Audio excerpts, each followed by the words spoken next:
Muy buenos días. Qué gusto verles otra vez. Vamos a entrar a nuestro tema del día de hoy. Como usted sabe, hemos estado ya durante las últimas semanas estudiando el libro de Mateo. El día de hoy vamos a continuar con nuestra enseñanza.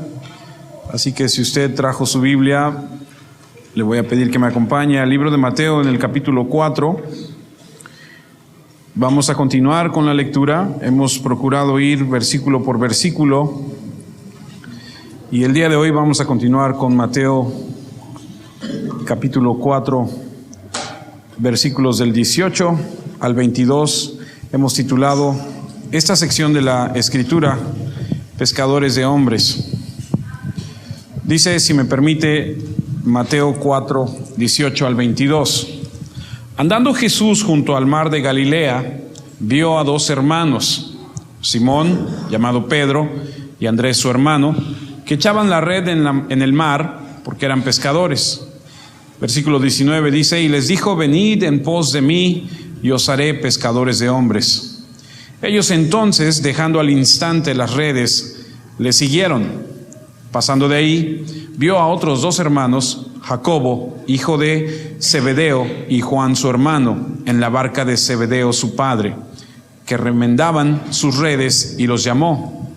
Y ellos, dejando, dice la Escritura, al instante la barca y a su padre, le siguieron. En esta porción de la Escritura que el día de hoy vamos a estudiar, podemos ver que la continuación de lo que hemos venido viendo nos indica que Jesús camina en la región que hemos visto que se llama Galilea, y la vimos la semana pasada, que es Galilea de los gentiles, que dicen los historiadores que en el momento en el que Jesús andaba en esa región de Galilea, existían más o menos alrededor de 9 ciudades alrededor de este gran lago. Dicen que tiene más o menos aproximadamente de ancho unos 22.5 kilómetros, y alrededor de este lago había 9 ciudades, y Jesús dice que empieza su ministerio en esta región y empieza alrededor de este lago a caminar, y se encuentra un día con estos hermanos que están trabajando, Andrés y Simón, y más adelante se encuentra a estos otros dos hermanos, que es Jacobo, que en otras escrituras se traduce como Santiago. Santiago es el primero de los apóstoles en ser mártir. Él es asesinado por Herodes tiempo después, ya en el tiempo de los Hechos, y es el primero de los apóstoles de Jesús en ser un mártir. Él sufre la muerte a través de el asesinato con una espada, lo mandan a matar a este apóstol de Jesús, este Jacobo que vemos aquí, que es pescador también. Y empezamos a notar que en esta parte de la Escritura Jesús empieza a recopilar lo que va a ser el equipo que él va a tener a través de las Escrituras, de los Evangelios, para mandar a este grupo de personas a evangelizar el mundo. Y vemos que Jesús empieza a juntar a lo que va a ser el equipo de evangelismo, y empieza el proceso de cumplir con la gran comisión. Todo empieza aquí. Después de todos los años de preparación, después del ministerio de Juan el Bautista, del bautismo, de la tentación en el desierto, finalmente Jesús empieza su ministerio oficial, y lo primero que empieza a hacer en un momento de la historia es a juntar en el tiempo en el que estaba establecido, en respuesta al plan de Dios, porque lo hemos platicado. Jesús no comienza antes, Jesús no comienza después, y como usted sabe, y esa es una gran lección, los tiempos de Dios son perfectos. Dios nunca llega tarde, Dios nunca llega antes, Dios llega en su tiempo. El tiempo es del Señor, y el Señor hace las cosas cuando Él quiere. A veces nosotros en nuestra mente carnal, en nuestra humanidad, queremos que el Señor haga las cosas cuando nosotros queremos, y decimos, Señor, ahorita. Y el Señor dice, no, es en mi tiempo. Y Jesús comienza su ministerio hasta que Juan el Bautista, lo hemos leído, lo llevan a la cárcel, hasta que Juan el Bautista es de algún modo sacado de escena, y entonces Jesús comienza su ministerio, empieza a juntar a los que le han de acompañar, empieza a recorrer la región de Galilea, a donde hemos visto que tendrá la mayor audiencia. Dijimos que nosotros estudiamos que en Galilea de los gentiles Jesús habría de tener mayor apertura para lo que él tiene que decir, y vemos que ahí hay mayor necesidad, porque lo vimos en semanas anteriores, la luz del mundo resplandeció donde había más oscuridad, y eso es lo que hemos venido y nos encontramos en este momento en el que en este momento Jesús empieza a juntar a este grupo de hombres. La razón por la que Jesús junta a este grupo de hombres no es por otra cosa, sino porque Él les va a encomendar. Tiempo después Él va a ir a la presencia del Padre, como usted lo ha leído en la Escritura seguramente. Usted sabe que nuestro Señor Jesucristo está sentado a la diestra del Padre. El Espíritu Santo, que es el Consolador, está entre nosotros. Jesús está en el cielo y dejó la comisión a un grupo de hombres para seguir compartiendo que las buenas nuevas ya estaban entre nosotros. Así que Él nunca tuvo la intención de predicar Él solo. Él siempre tuvo la intención de que hubiera otro grupo de hombres, un grupo de hombres que lo hicieran. Ese era el plan. Ahora, no es porque Él no pudiera hacerlo, Él tenía el poder para hacerlo, ¿cierto? Él podría haberlo hecho, pero no era el plan. Así que empieza a llamar a estas personas y empieza a juntarles para la comisión que les va a encargar. Ahora, esta mañana, vamos a estudiar las circunstancias alrededor de esto, porque leemos en diferentes porciones de la Biblia, en diferentes evangelios, que hay llamados. Y vemos que leemos, por ejemplo, en Mateo un llamado, que es el que acabamos de ver, y vamos a leer ahorita en Lucas otro llamado, y vamos a ver que en Juan hay otro llamado. Y entonces de repente cuando tú lees y dices, bueno, ¿qué no ya le llamó acá? ¿Qué no aquí ya le había dicho que le siguiera, o le había dicho deja eso?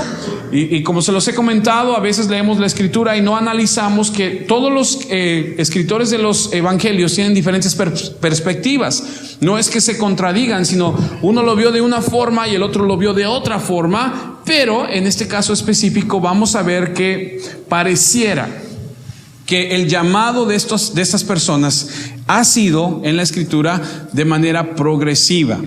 Y ahorita vamos a entrar más a detalle. Pero antes quisiera recordarle, si usted no sabe, a lo mejor usted lo sabe, Jesús llama a 12 de sus discípulos. Jesús tenía más discípulos, pero escoge a 12. Y la Biblia solamente nos marca cómo es que le llama a 7 de ellos. A 5 de ellos no sabemos absolutamente nada. No sabemos cómo les llamó, pero sabemos que Jesús los llamó. Pero no solamente nos marca a 7 de ellos. Ahora, Jesús, es importante recalcarlo, es el que les llama. Jesús es el que hace el llamado. Mucha gente luego dice que tú buscas a Dios. Perdónenme, pero uno no busca a Dios. La oveja no sale a buscar al pastor. El pastor es el que sale a buscar a las ovejas. Tú no andas buscando a Dios. Tú has llegado a la presencia de Dios. Tú has llegado a los pies de Jesucristo porque Él así lo determinó, porque Él así en su gran misericordia te lo permitió. Me viene a la mente cuando Pablo va camino a Damasco. Él no tiene pensado tener un encuentro con Dios. Él cree que él está bien haciendo lo que hace, y de repente se le aparece una gran luz, lo tira del caballo y se le presenta y le dice: dura cosa te es darte contra el aguijón.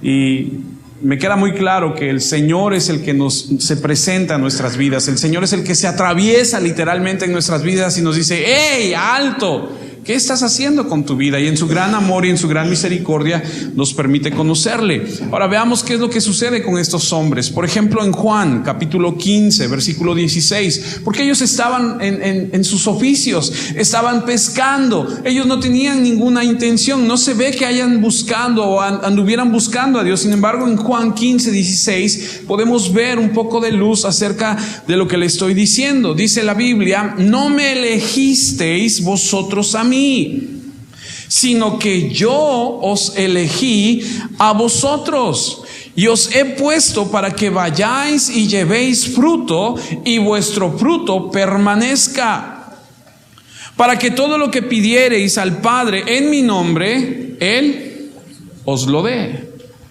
Vemos claramente cómo Jesús escoge a sus discípulos. No fueron ellos los que lo hicieron. Ellos tuvieron un encuentro con Jesús, con el Salvador, porque Él así lo decidió. Lucas 6:13 dice: y cuando era el día, llamó a sus discípulos y escogió a 12 de ellos, a los cuales también llamó apóstoles. Esta es la escritura que yo le digo, a donde podemos basarnos que Jesús tenía más discípulos. Si usted lee con detenimiento, dice: y cuando era el día, llamó a sus discípulos y escogió a 12 de ellos, a los cuales también llamó apóstoles. No todos eran apóstoles. Él llamó y hizo una selección de estos 12, pero Jesús tenía más discípulos, más gente que le seguía. Estos 12 apóstoles son los que se quedarán encargados de llevar y de enseñar y de mostrarle a todos los demás las cosas que el Señor tiene y tenía para su iglesia que estaba a punto de nacer.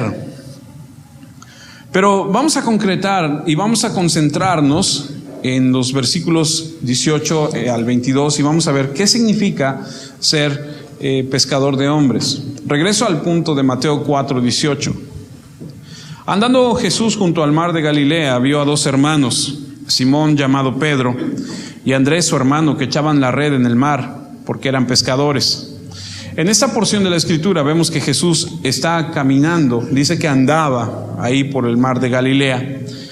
Y ¿se acuerdan que estudiamos la semana pasada que Jesús hizo su base en Capernaum? Vimos que Capernaum era una de las ciudades que estaban en la orilla de lo que es el mar de Galilea, porque de Nazaret salió, ¿se acuerdan que lo vimos? Porque no le aceptaron, porque lo querían tirar por la montaña, por el monte, querían despeñarlo, se dice, ¿sí? Querían aventarlo y él pasa en medio de ellos y dice que se va a Capernaum y que ahí es donde él reside. Entonces, de ahí es donde toman algunos que Jesús tenía una casa en la playa. Entonces, pues era verdad, Jesús vivía en Capernaum, ¿no? Y si tenía alberca no sabemos, porque nada más dice que era la casa ahí en Capernaum. Y él anda ahí, se encuentra con estos hermanos, que nos dice la Biblia que eran Simón, o más bien Pedro y Andrés, que en ese caso, en este momento, Pedro no es Pedro, es Simón. Y los que estamos estudiando Primera de Pedro, ya aprendimos que Pedro, antes de ser Pedro, era Simón, y Simón es muy diferente a Pedro. Y bueno, si usted no me entiende es porque no va a la clase de Primera de Pedro. Es muy interesante porque si usted lee, si me permite hago un pie de nota aquí, si usted lee la Escritura, a veces Jesús le llama Simón Pedro y a veces le llama Pedro. Y aquí se le llama Simón, quien después será Pedro, y hay una razón de ser, hay una razón de ser. Este Simón que vemos aquí es el hombre antes de ser tratado por Dios. No sé si usted se pueda familiarizar con eso. A lo mejor Paco ya no es el mismo Paco de hace algunos años que era Francisco, ¿cierto? ¿Me entiende lo que le digo? Y aquí Simón todavía no ha sido tratado por el Señor. Después se va a convertir en Pedro, que significa roca. Y aquí vemos cómo Dios habla a estos hombres y vamos a ver cómo pareciera que en la vida de estos discípulos hay un llamado progresivo por parte del Espíritu Santo, quien comienza la obra en el corazón de los creyentes, tanto que lo puedo relacionar con mi vida y espero que usted lo pueda relacionar con la suya, porque cuando tú tienes un encuentro con Jesucristo, viene algo a tu vida, viene un cambio, viene el Espíritu Santo a morar en ti, pero de ese momento en adelante va a empezar un proceso. Lo hemos estudiado en el libro de Romanos cuando vemos que Jesús nos justifica y debemos ahora a partir de ese momento empezar a aprender a caminar en santificación. Y hay un proceso en la vida de cada creyente que tiene que realizarse y eso se llama la obra del Espíritu Santo en cada uno de nosotros. Tenemos que empezar y lo vemos claramente aquí y se va a resaltar porque vamos a ver cómo estos hombres empiezan. Parece ser que hay varios llamados y vamos a ver, analizar lo que dice la Biblia. Espero y me voy a pegar a su memoria. Ojalá tenga usted buena memoria y si no la tiene yo le voy a tener que recordar todo lo que ya vimos. Mire, ¿se acuerdan cuando vimos que Jesús sale de la tentación y se queda unos días ahí con Juan? Vamos a Juan 1, versículos 35, 36 y 37. Me voy a ir otra vez a esas escrituras para recalcar el punto que le quiero enseñar en esta mañana. Cuando Jesús sale de la tentación allá en Mateo, que lo vimos que sale de la tentación de estar en el desierto y después de estar ahí con Satanás 40 días, 40 noches, estuvo con Juan el Bautista algunos días. Y es importante resaltar esto por lo siguiente. Dice el versículo 35, el siguiente día otra vez estaba Juan y dos de sus discípulos, y mirando a Jesús que andaba por ahí, dijo: he aquí el Cordero de Dios. Y el versículo 37 resalta algo muy interesante. Le oyeron hablar los dos discípulos y siguieron a Jesús.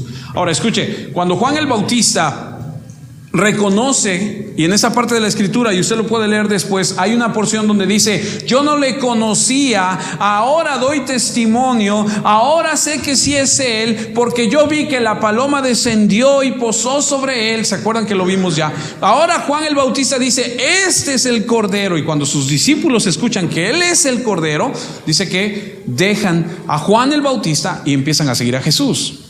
Ahora resulta que estos que siguen a Jesús son nada más y nada menos que en el versículo 40, si me haces el favor, vamos a leer el 40 al 42. Dice: Andrés, hermano de Simón Pedro, era uno de los dos que habían oído a Juan y habían seguido a Jesús. Ahora, llama su atención que en esta porción de la escritura dice Juan que Andrés escucha de boca de Juan el Bautista: ese es el Cordero, y le sigue. Ahora, leímos en Mateo 4:18 que estaba con su hermano Pedro. Dice que estaban ahí pescando y Jesús va y les dice: síganme. A ver, espérame, ¿cómo? Estaba allá y ahora está acá, y ¿cómo resulta? A ver, ¿cómo está? Eso es lo que quiero enseñarle esta mañana, y de veras que he orado a Dios y le digo: Señor, ayúdame y dame gracia para poder mostrarles.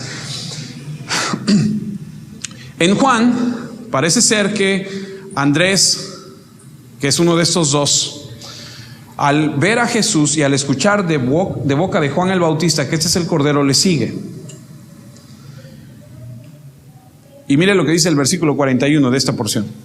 Este halló primero a su hermano Simón, o sea Pedro, y le dijo: hemos hallado al Mesías, que traducido es el Cristo, y le trajo a Jesús. Ahora, esta porción nos muestra que tanto Andrés como Pedro, o Simón Pedro, ya habían tenido un encuentro con Jesús, ¿cierto? Ya conocían a este Jesús, ya habían escuchado de Juan el Bautista: ese es el Cordero. Y volvemos a leer en Mateo después otra porción donde ellos están pescando y Jesús llega y les dice: hey, síganme. Perdón por el chiflido. Y vemos que parece ser que hay dos, por lo menos hay tres escrituras donde Jesús les va a volver a decir. Esta es una de ellas donde le siguen, y la otra es la que acabamos de leer en Mateo. ¿Dónde me quedé? En 42. Y le trajo Jesús, y mirándole Jesús dijo: tú eres Simón, hijo de Jonás, tú serás llamado Cefas, que quiere decir Pedro. Jesús le cambia el nombre a Simón y le pone Pedro. Y aquí la escritura parece mostrarnos que estos hombres han tenido un encuentro con Jesús que los ha llevado a reconocerlo como el Mesías, porque Andrés le dice: parece ser que hemos encontrado al Mesías. Y se convierten en discípulos de Jesús. Y si usted sigue leyendo Juan, usted se va a dar cuenta, ya lo leímos hasta el capítulo 4 esa ocasión. Dice que se fueron a Galilea, de ahí se fueron a Canaán, se fueron a Nazaret, y de ahí les invitaron a una boda y les dijeron: vénganse a la boda, y se fueron a Canaán, y ahí hubo ¿se acuerdan? Que la conversión del agua en vino, y ahí andaban estos. O sea, a partir de que Juan el Bautista les dice: hey, ese es, se van con él, y andan, van a Nazaret, se van a la boda, luego van a Jerusalén, y luego regresan otra vez con Juan. O sea, ya están familiarizados con Jesús. Ahora, dicen los que estudian la Biblia, los teólogos, que en el transcurso no sé si se recuerda, pero les dije que parece ser que hubo un año de diferencia, un año entre una escritura y otra. Y por lo que vemos en Mateo 4:18, cuando Jesús anda por Galilea y los ve pescando, estos hombres, a pesar de conocer a Jesús, todavía no le han seguido por completo. No han dejado su oficio, no han dejado todo por él. No sé si me estoy explicando. Regreso a Mateo 4:18.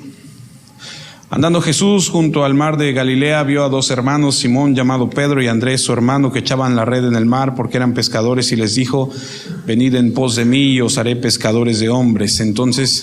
Ellos dejando al instante las redes, le siguieron. Ahora aquí el llamado que podemos ver de parte de Jesús no es, permítame decirlo así, de salvación, porque queremos entender que le han reconocido, que han andado con Él, que vieron que Él cambió el agua en vino, que vieron que Él entra al templo y echa a todos fuera, que vieron que habló con la samaritana, que vieron que habló con Nicodemo, porque si usted lee eso en Juan, usted lo podrá ver. Ahora esos hombres empiezan a seguir a Jesús para ser entrenados por Él, para ser apóstoles. Ahora, permítame llevarle a una tercera escritura, y oro para que usted no se me revuelva. Lucas capítulo 5, versículo 1 al 11. Lucas 5, versículo 1 al 11. Aconteció que estando Jesús junto al lago de Genesaret, aquí yo lo que veo es que Jesús no anda caminando, aquí Jesús está detenido. El gentío se agalopaba. Era para ver si estabas poniendo atención, Paco, El gentío se juntaba. Agolpaba, ¿qué decía yo? No andaba en caballo, ¿ah? Sí, no. Sí, no, imagínate, ¿no? El gentío se agolpaba sobre él para oír la palabra de Dios. Y vio dos barcas que estaban cerca de la orilla del lago, y los pescadores habían descendido de ellas y lavaban sus redes. Entrando en una de aquellas barcas, la cual era de Simón, le rogó que la apartase de tierra un poco, y sentándose enseñaba desde la barca a la multitud. Todavía estás en el 3, ¿verdad? Ok. Aquí Jesús está en la orilla. La gente no agalopaba, la gente se juntaba, ¿ok? Eso ya quedó claro. La gente llegó, se juntaba. Dice que cuando ve que los pescadores se bajan de su barca, Jesús se sube en una de ellas y le dice a Simón Pedro: aléjala un poco. Se aleja un poco y entonces le empieza a hablar a la gente. ¿Ok? ¿Nota usted la diferencia entre una escritura y otra? En la otra va pasando y les dice: hey, síganme. En esta Jesús llega, hay mucha gente, ellos ya se bajaron. Él se sube a la barca, le dice: aléjala un poco, y empieza a hablar con la gente. Versículo 4. Cuando terminó de hablar, dijo a Simón: boga mar adentro y echad vuestras redes para pescar. Respondiendo Simón le dijo: Maestro, toda la noche hemos estado trabajando y nada hemos pescado. Déjeme hacer por favor una pausa ahí. En la otra escritura dice que Jesús pasaba por ahí y los ve que estaban pescando. Jesús conoce todo, y Jesús pudo haber visto que estaban pescando más adentro en el mar. Como le dije, eran 22 kilómetros y medio. Tiene de ancho dicen los científicos que el ojo humano lo más que alcanza a ver son 5 kilómetros. Entonces Jesús en su humanidad tal vez no alcanzó a ver, y no creo que lo hayan escuchado hasta allá. Si es que es esta la misma escritura. Yo creo que es otra totalmente diferente. Dice: hemos estado pescando toda la noche, mas en tu palabra. Ahora entiendo por qué Pedro le dice: mas en tu palabra. Ya lo conoce, ya ha visto. Cuando tú no conoces a alguien y te viene y te dice: oye, haces, ¿no? Bueno, yo no sé usted, a lo mejor usted es más, pero ya lo conoce. Dice: mas en tu palabra echaré la red. Versículo 6: y habiéndolo hecho, encerraron gran cantidad de peces, y su red se rompía. Entonces hicieron señas a los compañeros que estaban en la otra barca para que viniesen a ayudarles, y vinieron y llenaron ambas barcas de tal manera que se hundían. ¿Usted conoce un poco de pesca? Un poquito, aunque sea. ¿Ha visto cuando los pescadores salen a pescar con redes, un barco y otro barco? Toman una red grandísima y toman los extremos, y los dos navegan en el mismo sentido y la red va por abajo. capturando la mayor cantidad de peces, llegan a un punto donde la empiezan a recoger, se juntan otra vez y empiezan a recoger. Así es una forma de pescar. Eso lo hacen por lo regular en alta mar o en algún lugar del mar. Hace unos años fuimos a un... ¿Dónde era? Costa... ¿Quién sabe qué?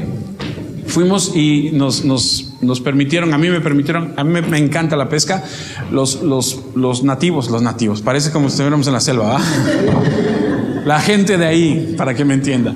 Eran pescadores, es un pueblo de pescadores. Me dijeron, si quieres mañana, porque pues platicando con la gente ya sabes, me dicen, si quieres mañana temprano te vas con nosotros a pescar. Le dije, sí, ok, va. Y sí, a las 5 de la mañana pasaron por mí y vámonos. Y me fui con ellos y van jalando la red. Tienen las ¿cómo le llaman? ¿Boyas? Y van jalando la red y entonces van metiendo la red y ahí vienen los peces que están atorados y los robalos y los guachinangos y bueno, una cosa hermosa, ¿no? Así es una forma de pescar. Otra forma de pescar es con corrígeme si estoy mal, maestro, atarraya. La red esa, ¿sí la ha visto? Es como que tiene unos plomos abajo. Es una red grande, así que la toman y la avientan y cae. Y los plomos caen y entonces sacan. Dicen los teólogos que cuando Jesús en la otra escritura, no en esta, en la otra, vio a Simón y a Andrés que estaban pescando, es muy probable que hayan estado pescando con este tipo de sistema, a la orilla, no en el mar adentro. ¿Por qué digo esto? Para resaltar que estas dos escrituras son diferentes. ¿Ok? Otra, la típica, es llegar con tu cañita de pescar y aventar la cañita y ahí estar. ¿Sí? No sé si alguna vez ha ido. Bueno, ese no era el caso, es diferente. Regreso al punto. ¿Dónde quedaste? ¿En el 7? Versículo 8. Viendo esto, Simón Pedro, ¿qué vio? La red llena de peces. Cayó de rodillas ante Jesús diciendo: apártate de mí, Señor, porque soy hombre pecador. Dicen los teólogos, es para que ya no salgas, o sea, estás atrapada ahí. Ayúdale ahí, por favor. Dicen los teólogos que cuando un hombre tiene un encuentro con Dios, lo primero que ese hombre hace es reconocer su pecado. Cuando Isaías tiene un encuentro con el Señor allá en Isaías 6, dice la escritura que Isaías entra al templo y tiene una visión de Dios y le dice: santo, santo, santo, Señor. Ve a los ángeles cantar y dice: Señor, aparte de mí, porque soy hombre inmundo, de labios inmundos. Y Pedro tiene un encuentro con Jesús y ve el poder de Dios y se cae de rodillas y le dice: Señor, apártate de mí porque soy pecador. Versículo 9, porque por la pesca que habían hecho, el temor se había apoderado de él y de todos los que estaban con él. Y asimismo de Jacobo y Juan. Aquí están estos podemos ver que esos 4, de los 12, esos 4 son por lo menos son conocidos, ¿ok?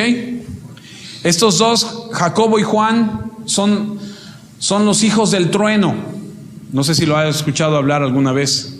Estos dos son los que le dicen una vez a Jesús, ahorita lo vamos a ver, pero le dicen: Señor, ¿qué onda? ¿Quieres que mandemos que caiga fuego del cielo y que los consuma a todos? Y Jesús dice: no, tranquilos, no es así. Estos eran de armas tomar, o sea, esos eran jarochos, no eran así. Y asimismo Jacobo y Juan, hijos de Zebedeo, que eran compañeros de Simón. Pero Jesús dijo a Simón: no temas, desde ahora serás pescador de hombres. Y aquí vemos y resaltamos otra vez que Jesús vuelve a decir pescador de hombres. Y cuando trajeron a tierra las barcas, en este momento es donde dicen: se acabó. Dejaron todo, le siguieron. Esto es diferente. Aquí hay 2 barcas, aquí estaban en el lago o en el mar. Hay una diferencia. Vemos cómo Jesús habla con Simón y le dice: boga mar adentro, echa las redes. Y vemos el milagro de los peces. Vemos cómo está Santiago o Jacobo y Juan, su hermano, los hijos de Zebedeo, y cómo Jesús les dice: desde ahora. Y como resalta y dice, no temas, desde ahora serás pescadores de hombres. Algunos resaltan y comentaristas dicen que lo que quiso decir es, no importa si no puedes pescar más, porque no serás pescador de peces, sino pescador de hombres. Yo voy a controlar a los peces.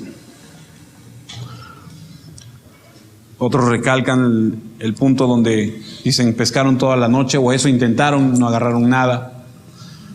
Y resaltan algunos y dicen, Jesús dijo, sin mí nada podéis hacer. Y es la enseñanza que les está queriendo también compartir. Son comentarios que he leído. Dice que dejaron todo y le siguieron. Este es otro nivel de compromiso. En uno lo conocieron y dijeron, ahí está el Mesías, y fueron con él. En otro Jesús les dice, hey, dejen eso y síganme. Tal vez los invitó a que lo acompañaran a algún lugar, dicen algunos, pero aquí vemos que dejan todo. Y después de ese tiempo empieza la Escritura a mostrarnos cómo estos hombres empiezan un entrenamiento. Leí una estadística esta semana que me quedó muy clara y me dejó francamente en shock. Dicen los que hacen estas estadísticas y estos estudios que el 95% de los cristianos nunca ha llevado a nadie a Jesucristo. 95% de los cristianos nunca ha llevado a nadie a Jesucristo. Y es una pregunta que te quiero hacer, no para que me la respondas, sino para que tú la tengas en mente. Tú como cristiano, ¿a quién has llevado a los pies de Jesucristo? Tú como cristiano, ¿a quién le has compartido de las buenas nuevas de Jesucristo? Porque vemos claramente que Jesús en este momento va a empezar a llamar a estos hombres para que ellos se conviertan en pescadores de hombres. Pero esta comisión, recuerde que Mateo 28, 19, después la vamos a leer si Dios nos permite, nos da vida y tiempo, que es la gran comisión a donde todos y cada uno de nosotros tendremos que ir y predicar el Evangelio hasta el último rincón, hasta el último de la tierra. Qué cifra tan lamentable. Desafortunadamente muchos queremos los privilegios de ser hijos de Dios, pero no asumimos las responsabilidades que eso conlleva. Qué importante es ser siervos, qué importante es ser, como dice la Escritura, siervos del Dios Altísimo. Todos queremos ser solamente hijos y solo queremos vivir la vida de juniors. Mi papi es Dios, yo merezco todo, sí, nada más que Dios Padre manda que trabajemos. Marcos 3, versículos 14 y 15, nos muestra cómo empieza un proceso en la vida de estos hombres. Dice, y estableció a 12 para que estuviesen con él y para enviarlos a predicar, y que tuviesen autoridad para sanar enfermedades y para echar fuera demonios. Y vemos cómo estos 12, ahora que siguen a Jesús, ahora que están con él, ahora que han dejado todo, ahora reciben autoridad y ahora son enviados por Jesús y ahora están sanando enfermos y ahora están echando fuera demonios. Ahora, usted ha leído junto conmigo en alguna ocasión que Pedro era casado, que Pedro tenía, pues dice que tenía suegra, entonces si tenía suegra, pues era casado, ¿cierto? Y después hay otra escritura más adelante a donde le escriben a Pablo escribe y comenta algo que dicen, bueno, y si Pedro trajo a su esposa, ¿acaso nosotros no podemos también traer a la nuestra? Y asumimos que la esposa andaba con él y andaba de aquí para allá, de allá para acá. Y los que estudiamos Primera de Pedro, aprendimos que cuando la historia marca que Pedro es muerto, o cuando lo matan, antes de matarlo a él, matan a su esposa. Y vemos cómo son mandados por parte del Señor a predicar, y pasaron del llamado, pasaron de la salvación a un llamado específico, a un compromiso total, a una vida de poder sobrenatural. Dice Mateo 10:1, entonces llamando a sus 12 discípulos les dio autoridad sobre los espíritus inmundos para que los echasen fuera y para sanar toda enfermedad y toda dolencia. Mateo 10:7 dice, y yendo, predicad diciendo: el reino de los cielos se ha acercado. Y ahora vemos cómo estos hombres son enviados por Dios, son enviados por Él para predicar. Si usted lee detenidamente la Escritura, dice que la forma en que Él los entrenó es que mandaba de 2 en 2. Ellos iban, predicaban y regresaban y le daban el reporte, y luego iban otra vez y regresaban y le daban el reporte. Y hasta que Él consideró que fuese el tiempo, entonces Él los deja y les dice: yo me voy, ustedes se quedan a seguir haciendo el trabajo. Mateo 10:16 dice: he aquí yo os envío como a ovejas en medio de lobos. Sed pues prudentes como serpientes y sencillos como palomas. Debemos ser aquellos que nos vamos a convertir en pescadores de hombres. Debemos ser sencillos, prudentes. Puedes ver la progresión, puedes ver cómo pasaron de ser pescadores a ser, cómo pasaron, de conocer a Jesús a un llamado, a un poder sobrenatural, un llamado específico en sus vidas, a un abandonar todo. El trabajo del Espíritu Santo en estos hombres, convirtiendo a estos pescadores de peces en pescadores de hombres. Ahora, yo no sé usted si se ha puesto a reflexionar en esto, pero a mí me salta así.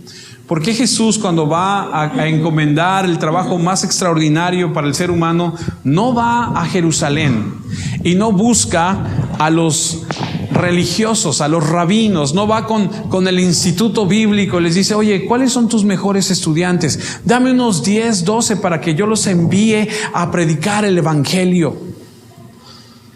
No se fue allá y dijo: a ver, préstame a unos. No, se va con la gente del vulgo, con la gente, con unos pescadores.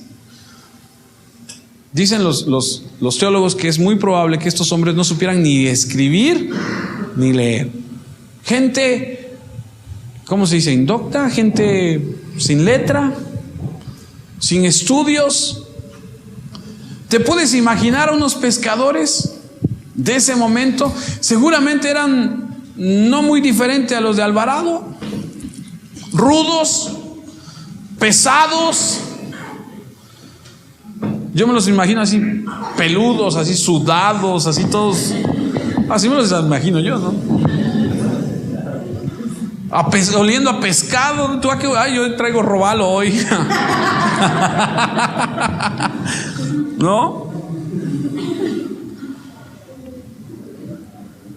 Escoge hombres que necesitaban ser preparados. Simón el inestable. No, esta es toda una joya, ¿eh? No. Pedro es una cosa hermosa. Simón el inestable, que después se convierte en Pedro.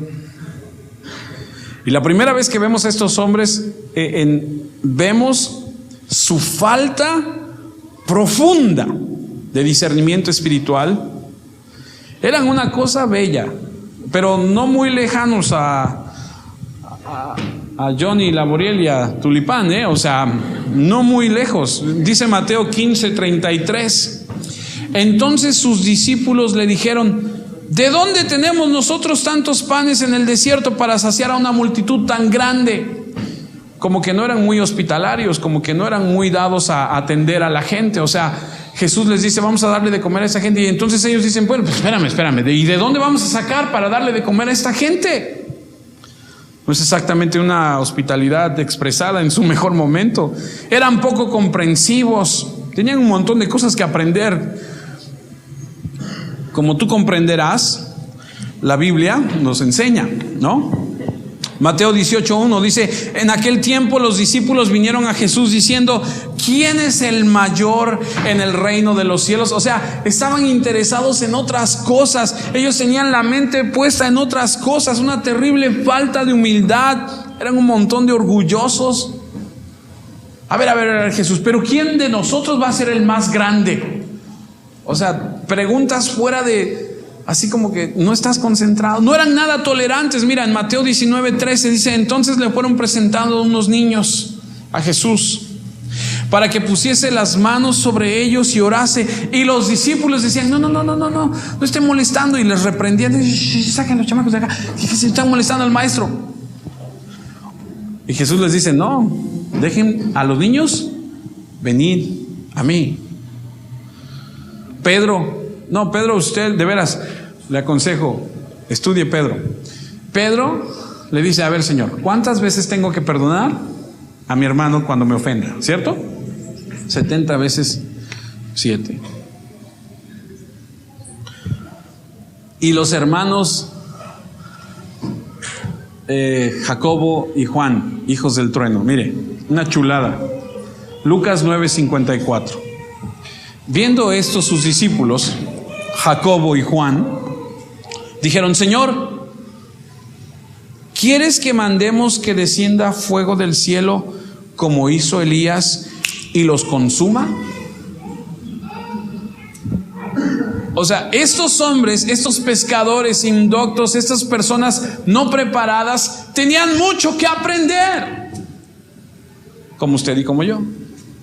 Tenían mucho que aprender todavía de lo que Jesús quería enseñarles. Eran terribles en las reuniones de oraciones. Se dormían. Como tú comprenderás, la Biblia nos enseña que no debemos dormirnos, ¿cierto? Jesús les decía, voy a subir a orar, oren un rato, y se iban, y cuando venían estaban bien dormidos. No eran muy valientes. Cuando hieren al pastor, dice que las ovejas salieron huyendo. El único que se quedó fue Pedro. Y eso así entre...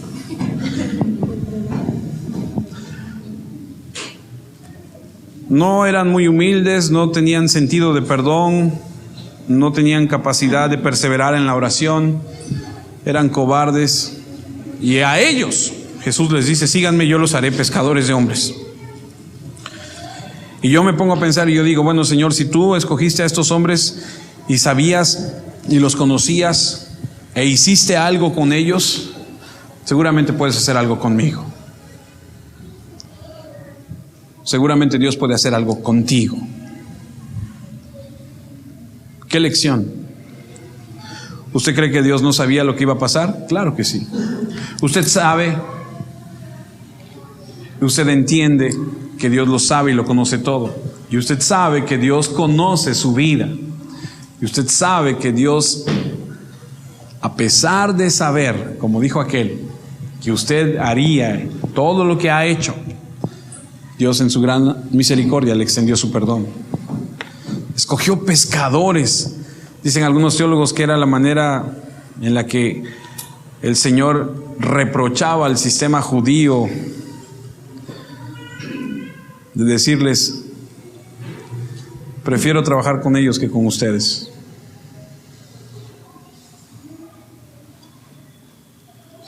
Por eso leemos en la Biblia que dice que no escogiendo a muchos nobles entre nosotros, dice, no habiendo muchos nobles entre nosotros, ni muchos poderosos, escribió Pablo, sino de lo necio, de lo vil, de lo menospreciado, de esos escogió Dios. La oveja negra de la familia, aquellos que nadie quiere, aquellos que dicen, no, con ese ni te juntes, no. Esos tomó el Señor. Por eso es que la gente se admiraba cuando los veía. Hechos 4, versículo 13. Dice, estaba entonces viendo el denuedo de Pedro y de Juan, y sabiendo que eran hombres sin letra y del vulgo, de la chusma, se maravillaban y les reconocían que habían estado con Jesús. Yo no sé usted, pero no sé si usted alguna vez se ha puesto a pensar, o a lo mejor le ha pasado por la mente ese pensamiento que muchos tienen, que dicen, no inventes, si tal persona o tal artista se convirtiera a Jesús, no hombre, olvida, alcanzaría. No. ¿Lo ha pensado alguna vez? Uy, si Luis Miguel cantara alabanzas, no hombre, cállate.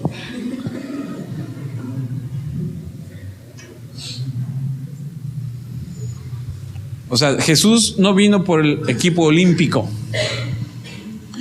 Jesús no vino y escogió y dijo, a ver, los mejores. Jesús no vino por el popular. No tiene nada de malo el equipo olímpico, ¿cierto? Pero Él vino y escogió a estos pescadores. No escogió grandes genios, escogió a unos humildes, malolientes seguramente,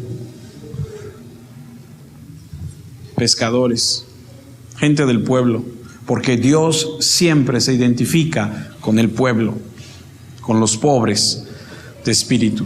Os haré pescadores de hombres. Wow, un compromiso de parte de Él de hacerlos a ellos pescadores de hombres.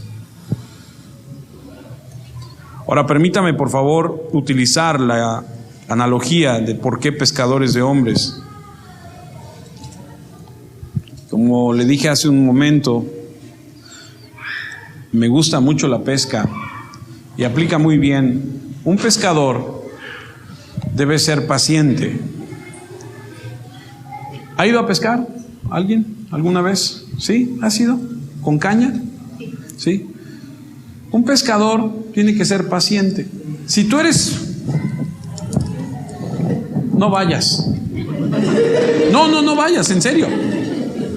Una vez fuimos con un amigo y estábamos ahí en el malecón en Veracruz y estaba: ¿no podemos ir a traer un helado? No, estamos pescando. ¿Y a qué hora vamos a ir a cenar? Hasta que acabemos de pescar. O sea, un pescador tiene que ser paciente. Aprende a esperar. Un pescador tiene que ser perseverante, porque avientas el anzuelo y cuando no se atora en las piedras y ya lo reventaste y tienes que volverle a tienes que hacer todo el show otra vez de poner la plomada, la carnada, el anzuelo, la carnada y otra vez. Cuando no eso, viene el pez y se la come y otra vez, y ahí estás. ¿Y cuántas veces avientas el anzuelo? ¿Y cuántas veces hemos ido a pescar y hemos regresado sin nada? Siempre. Pienso y digo, si tuviéramos que comer de eso, quién sabe qué haríamos. Pero siempre que hemos ido a pescar, vamos y regresamos sin nada. Mejor pasamos y compramos un kilo, ya trajimos. Un pescador tiene que ser paciente, un pescador tiene que ser perseverante. Un pescador, los pescadores que se dedican a eso, el otro día que fuimos a, ¿cómo se llama? Roca Partida. ¿Ha ido a Roca Partida alguna vez? Fuimos a Roca Partida, nos subimos a una lancha y nos dieron una vuelta ya. Y platicando con el pescador le decía yo, bueno, ¿y qué onda? ¿Cuál es el pez más grande que has? No, he agarrado un tuna, primo, mira, una cosa así. De veras, sí, un tuna. Y digo, ¿y aquí? No, dice, tenemos que ir por lo menos unos 2 días mar adentro. Y decían, no inventes, una lancha de aquí a allá, o sea, dices, no, bueno, vamos en un acorazado de eso, vamos, pero en una lancha así, no. 2, 3 días, dice, ahí estás, llevas agua, llevas comida, y ahí estás. Dice, y ese día que estuvimos ahí, agarramos uno, pero grande. Dice, ya entonces vienes de regreso. Digo, y ahí es todo el día, toda la noche, pariente. Dice, tienes que llevarte tus Dramamine para no marearte. Son valientes.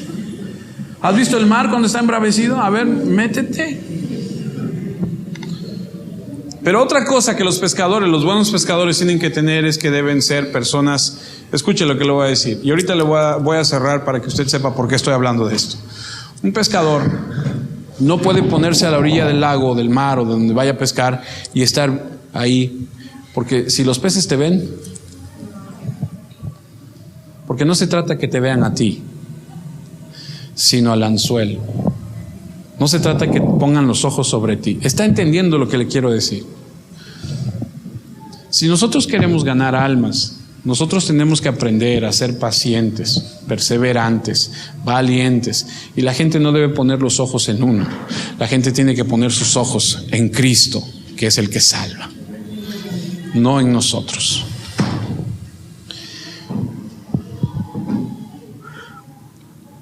eligió a estos hombres, los entrenó, 3 años estuvo con ellos. Y me encanta porque Jesús, cuando les enseña con su ejemplo. Y me encanta porque Jesús siempre estaba en la multitud, siempre iba con la gente. Les enseñó a andar ahí entre la gente. Les enseñó a no tener favoritos. Jesús no andaba solamente con la gente rica. Jesús no andaba solamente con los famosos, no con los religiosos. Jesús andaba desde Jairo, el rico, y luego se encontraba a la prostituta y la sanaba. Jesús no se asomaba y decía, ¿quién es? ¿Quién? No, dile, no, tú atiéndelo, tú atiéndelo. ¡No!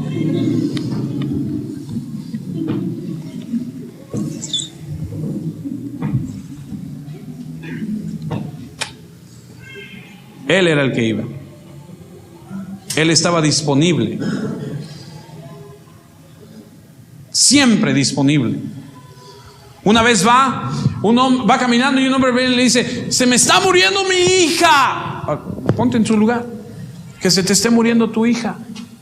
Y que vaya pasando Jesús. ¿Acaso no lo interrumpe? ¿Acaso no vas? Claro. Y ese hombre va y le dice, se me está muriendo mi hija. Entonces Jesús le dice, vamos.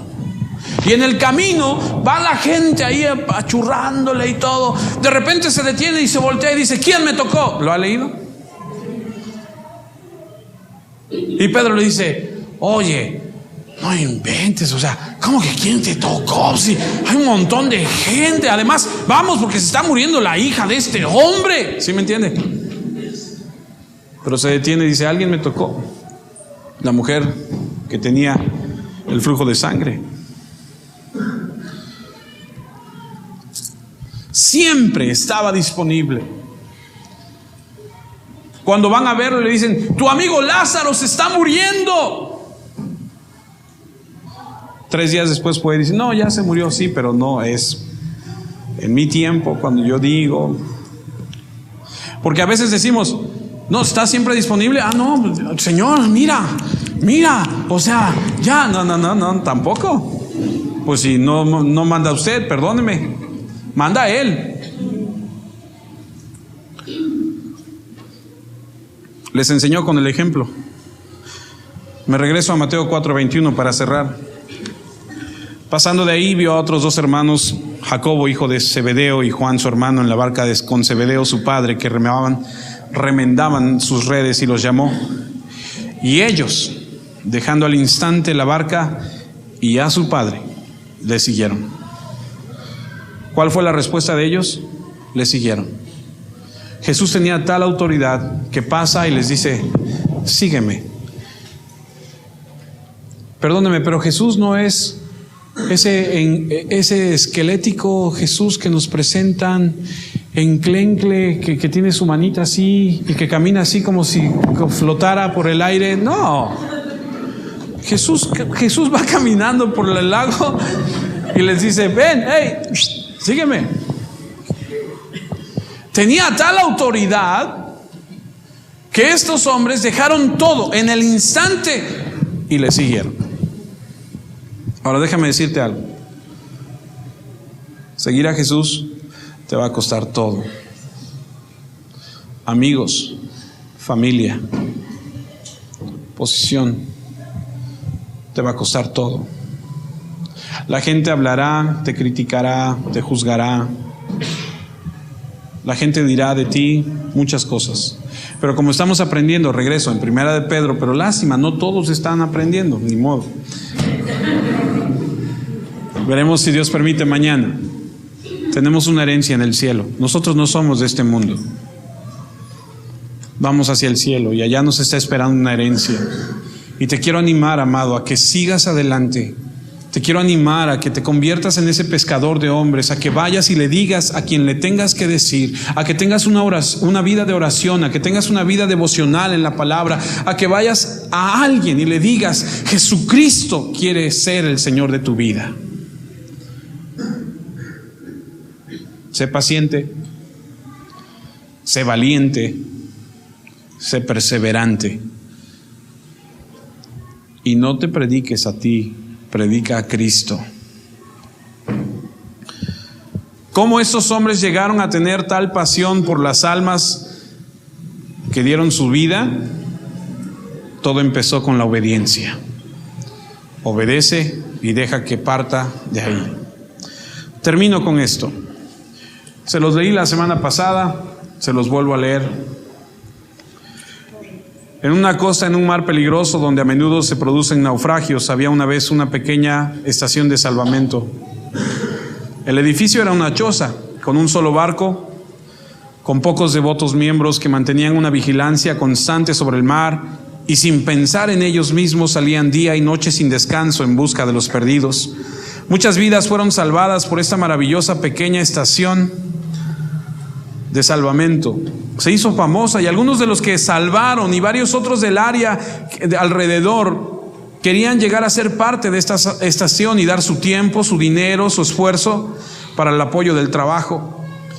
Cuando así sucedió, barcos nuevos fueron comprados y nuevas cuadrillas de salvamento fueron entrenadas y la pequeña estación creció y algunos de estos miembros de la estación estaban contentos de que el edificio no fuera más una choza mal equipada y empezaron a sentirse seguros y cómodos cuando habían reemplazado cunas, camas de emergencia y puestos mejores muebles en el edificio recién ampliado. Ahora la estación de salvamento se había convertido en un lugar popular de reunión para sus miembros. Lo habían decorado, pintado, amueblado. Ahora parecía más un club.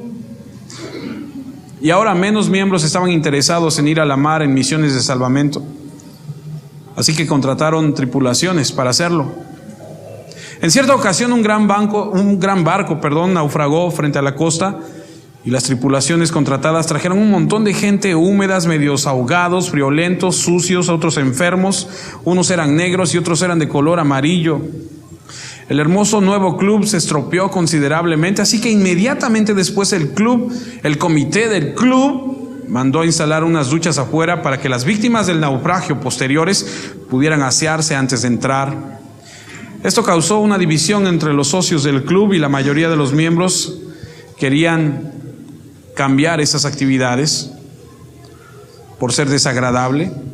Algunos socios se inconformaron y tuvieron que salir de ese club porque les dijeron: si no están de acuerdo, váyanse. Estos se apartaron, hicieron su propia estación, un poco más apartado de ellos. Pero desafortunadamente a medida que pasaron los años, la nueva estación experimentó los mismos cambios que se habían producido en la antigua. Se convirtió en un club y la historia se repitió. Dice la historia que si usted visita las costas hoy en día, puede encontrar una serie de clubes exclusivos a lo largo de la orilla. Los naufragios son frecuentes en estas aguas. La mayoría de la gente se ahoga porque no hay quien los salve. Tremenda analogía de la iglesia. Termino con Lucas 19:10, que dice: porque el Hijo del Hombre vino a buscar y a salvar lo que se había perdido. Que el Señor nos ayude a cumplir con su perfecta y buena voluntad, la cual nos ha llamado a realizar. Oremos. Amado Padre, queremos en este momento agradecerte por tu palabra, darte tantas gracias, Señor, por lo que nos has permitido ver a través de ella. Humildemente y con un corazón que reconoce la necesidad tan grande que tenemos de ti, te queremos pedir, Señor, ayúdanos. Ayúdanos a entender tu palabra, a crecer, a madurar. Oro por mis hermanos, Señor, que están recién comenzando en el caminar, Señor, de tu palabra, de la obediencia, de un estilo de vida diferente en tu Hijo Jesucristo. Oro porque traigas madurez a sus vidas y los hagas crecer sobre una base, Señor, firme, que es tu palabra. Que despiertes en ellos y en cada uno de nosotros hambre y sed por ti, por tu palabra, por obedecerte, por amarte, por, Señor, vivir rectamente delante de ti.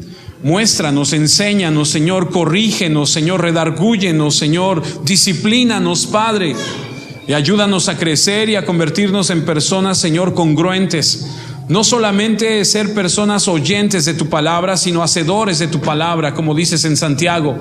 Ayúdanos, Señor, a despertar en nosotros hambre y sed por ti y una pasión por tu palabra y por tu obra. Señor, ayúdanos a sentir la misma compasión que tú tienes por las almas que se pierden. Pon en nuestras vidas, Señor, Padre, el deseo de compartir tu palabra a aquellos que no te conocen, a vivir una vida recta delante de la gente que está a nuestro alrededor, para que pregunten el por qué, cuál es la razón por la cual actuamos y vivimos y hablamos y nos comportamos de la manera que lo hacemos.